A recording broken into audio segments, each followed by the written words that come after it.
Hello mga kadiskarte, ganito lang pala kadali gawin ang sweet beans at 4 ingredients lang ang ating kakailanganin. Meron ka ng pwedeng pangbenta. At kung hindi ka pa nakapag-follow sa ating Facebook page, please follow for more madiskarte recipes.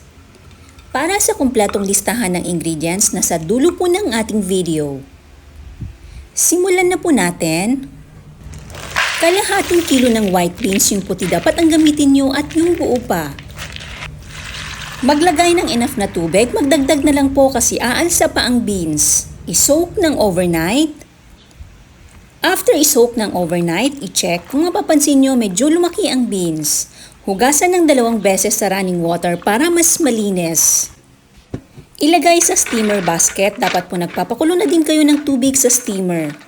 Ibuhos lang lahat din tsaka i-spread para maganda at pantay-pantay ang pagkaluto. Paki-comment din kung taga saan kayo nanonood para ma-shoutout sa susunod nating mga videos. Make sure na kumukulo ang tubig at dapat nasa 1/4 lang ang tubig ng steamer. I-steam ng 40 minutes in high heat. Hindi kailangan nabalutin ng tela ang takip, okay lang yan matuluan ng tubig. After 40 minutes, i-check. I-set aside lang muna habang magtutunaw pa ng asukal. I-on ang kalan in low-medium heat. Maglagay ng 3 cups na tubig, 3 1/2 cups na puting asukal. Puti po dapat ang gamitin. Halu-haluin hanggang sa madissolve ang asukal. Once na madissolve ng asukal, ilagay na ang white whole beans. Haluin paminsan-minsan pero dahan-dahan lang para hindi madurog naman ang beans. Hintayin na matuyo ang tubig kaya dapat low-medium heat lang ang apoy, huwag masyado malakas para dahan-dahan ang pagkaluto. Shout out kay Ma'am Leonora Genova from Tansa, Cavite. Ma'am Marilyn Palisbo from Hawaii, maraming salamat po sa panunood. May konting tubig pa, so lutuin pa ng konti para matuyo. Kapag totally tuyo na ang tubig, makikita nyo naman po yan, so pwede na i-off ang kalan. Ilipat sa tray na may parchment paper para hindi dumikit ang beans.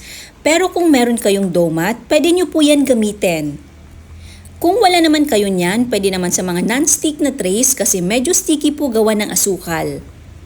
I-divide sa 2 tray ang beans para mas spread mabuti at madali itong matuyo. Yes po, papatuyin natin ito pero hindi naman yung super tuyo para dumikit ang powder sugar kapag i-coat na natin. Ito yung kalahati ng beans, ganun din ang gagawin, i-spread mabuti para madali matuyo. Once na matuyo, i-check. Eto dry na ang ating beans pero hindi naman siya totally na tuyong-tuyo talaga para dumikit ang powder sugar. Gagamit ako ng powder sugar as in pinong-pino po ito. Kung maaari, i-drop ng paisa-isa para maiwasan na magdikit-dikit ang beans. Make sure na i-coat lahat ng sides. Once na-coat na, ilagay sa strainer sa lain para matanggal ang excess na powder sugar. Once na ma-coat na, ganito ang magiging itsura niya. I-coat ang mga natitira pa hanggang sa matapos. Pwede nyo ilagay sa mga jars, ganito ang magiging itsura niya. Or pwede din nyo ilagay sa mga resealable na plastic na gaya nito. Shout out kay Ma'am Sofia Aracha from Cebu.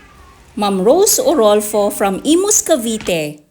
Maraming salamat po sa panunood. Hanggang sa muli na pagbahagi ng madiskarte recipes.